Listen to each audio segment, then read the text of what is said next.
Alors comme je te le disais dans la dernière vidéo, cette année, puisque c'est la troisième année que je fais un van, donc troisième année d'affilée, 2020, 2021, 2022, et je vais me concentrer sur certains aspects de la construction.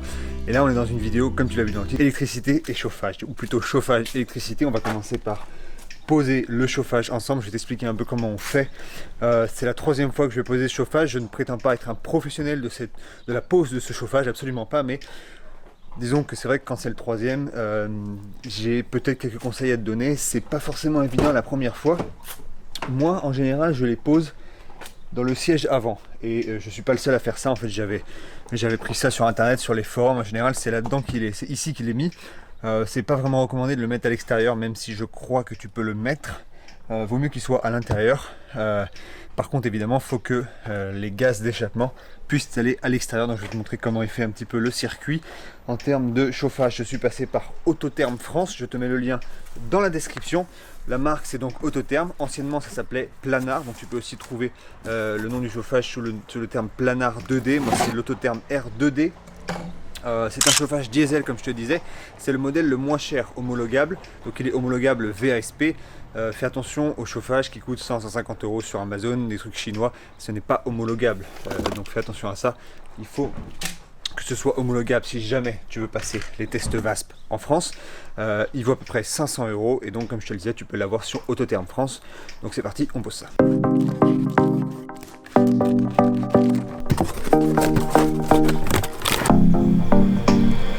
Bon, ce qui est bien, c'est qu'il ne nous faut pas énormément d'outils pour poser ce chauffage là.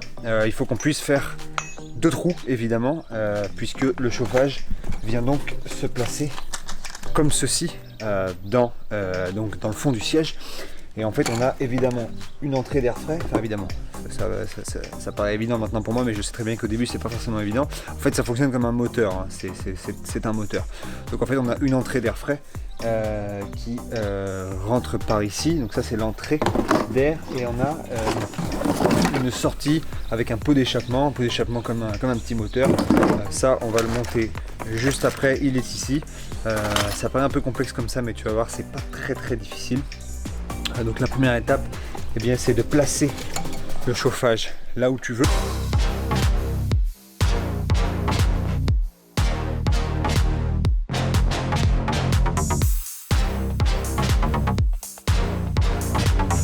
Et voilà, donc le chauffage est posé. Maintenant l'essentiel du travail se passe en dessous le véhicule. Donc maintenant il faut installer la sortie d'air, l'entrée d'air, et enfin le pot d'échappement, l'entrée d'air, et donc il faut le relier au réservoir diesel.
On est rendu dans la deuxième partie de cette vidéo. Il est temps de passer maintenant à l'électricité. Pour l'électricité, je suis passé par MyShop Solaire, comme beaucoup de personnes, tu le sais sûrement, dans la communauté de la vie en van, on va dire, sur YouTube, mais pas que. Le matériel a l'air d'être d'une super qualité, je pense que je ne serai pas déçu. J'ai obtenu un petit code de réduction pour vous toutes et tous, donc c'est Brigitte 2, le code, voilà, parce que eh bien, le van n'a pas encore de nom. Donc tu auras 5% de réduction sur tes commandes sur MyShop Solaire avec ce code Brigitte2, donc n'hésite pas à t'en servir. Si je peux te filer une petite réduction, ça me fait plaisir. En termes de matos, on va voir ça tout de suite, on est parti. Ça, c'est le câble solaire.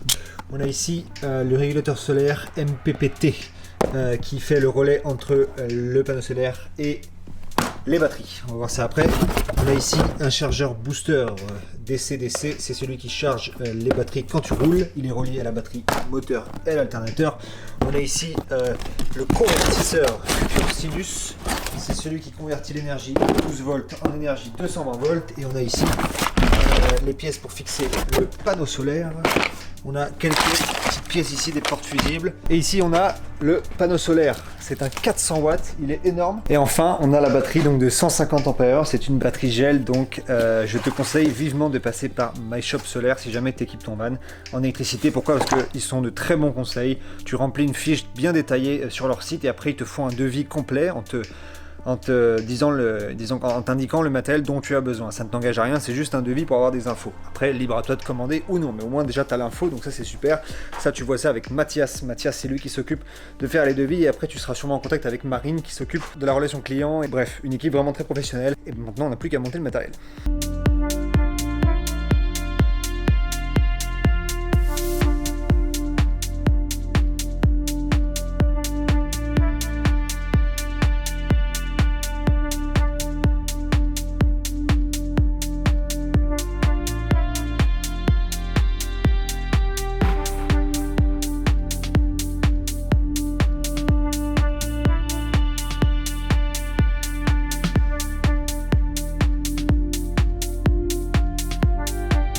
Et voilà, après 2 jours d'intenses travaux sur l'électricité, l'électricité est faite.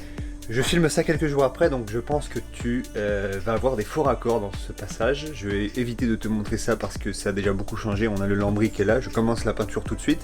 Voilà, c'est pour te dire à quel point le faux raccord est immense dans cette vidéo. J'étais lancé dans mon truc, j'ai pas pris le temps de filmer. Je vais te montrer un peu à quoi ressemble l'électricité. J'ai donc du gros câble, ici comme tu peux le voir, avec un fusible à l'entrée sur le câble positif. Ces câbles là viennent donc de la batterie moteur, ils arrivent directement dans le chargeur DC-DC, le boîtier bleu qui est ici, qui est relié à la batterie donc gel 150 ampères 12 volts. C'est le chargeur qui me permet de charger la batterie quand je roule. Pour ça il faut du gros câble, donc attention, renseigne-toi bien, c'est marqué sur la notice, hein, donc pas de panique. C'est marqué aussi sur le site à l'achat, mais moi j'ai mis donc du 16 mm carré. J'en ai 2 de 8, en réalité 2 câbles de 8 mm carré, ce qui équivaut, ça revient au même, à mettre du 16 parce que je n'avais pas de 16.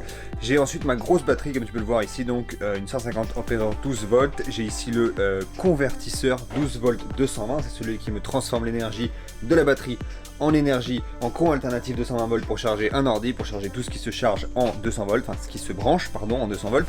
En 220 pardon. J'ai ensuite donc 2 fusibles ici. J'ai un fusible à la sortie du convertisseur qui n'est pas indispensable.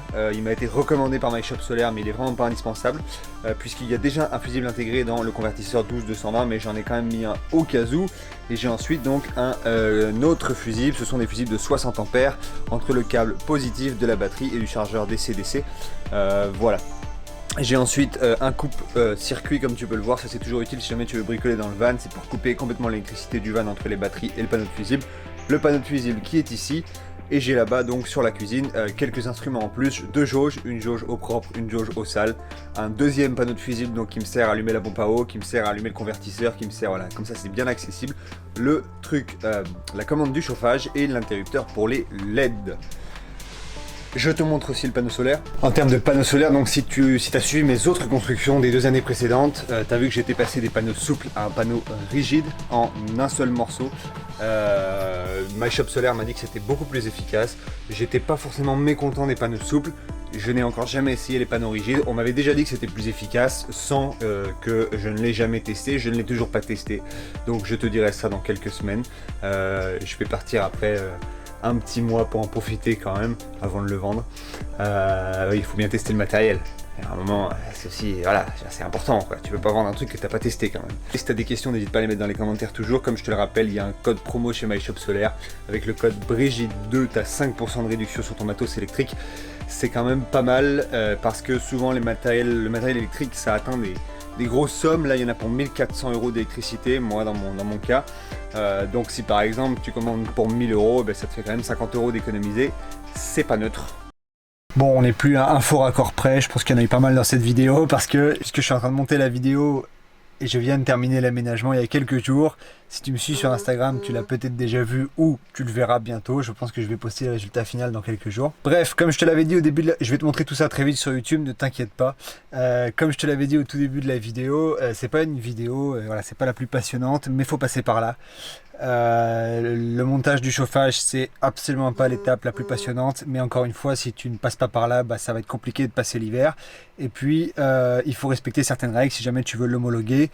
Comme tu as vu, bon, c'est pas super compliqué, il faut juste piger un peu le truc. Si jamais tu as des questions, n'hésite pas à les mettre dans les commentaires. J'ai bien conscience que tout le montage du chauffage n'est pas filmé parce qu'en fait tout est très bien expliqué dans la notice. Moi, c'est comme ça que je le monte, je te donne des points de repère à droite à gauche. Maintenant, encore une fois, je suis pas un professionnel. Ceci dit, les professionnels te prennent 1000 € pour te poser ce chauffage là. C'est ça qu'on m'avait dit au téléphone la première fois que j'ai appelé il y a 2 ans quand j'ai fait mon premier van. Ça m'a fait réfléchir, du coup j'ai appris à le poser moi-même. Mais c'est vrai que c'est pas, au tout début c'est pas évident. Et puis l'électricité évidemment c'est pas la partie la plus passionnante, mais si tu veux un van fonctionnel, bon, c'est un petit peu indispensable, surtout avec les équipements que moi j'ai dedans. Tu peux ceci dit avoir un van sans électricité, hein, c'est pas indispensable, ça dépend des équipements que tu veux évidemment. Je vais te montrer ce van très rapidement. Je suis plutôt content du résultat. Dans la vidéo de la semaine prochaine, on va parler de la douche. Je vais t'expliquer comment imperméabiliser la douche et comment avoir une douche en carrelage, comment je m'y prends pour poser le carrelage, etc. Donc voilà, on parlera de ça. On la construira ensemble de A à Z. Et puis la vidéo d'après, ce sera une petite présentation complète de tout ce van avec tous ses équipements. Et je te présenterai aussi intégralement la caisse, en fait, hein, de quelle année, kilométrage, etc. Parce que je t'en ai pas encore parlé. Voilà, je t'ai juste dit que c'était un fourgon qui servait au transport de marchandises, comme c'est souvent le cas pour ces fourgons-là. Je te dis à très bientôt pour une prochaine vidéo. Prends soin de toi. Ciao!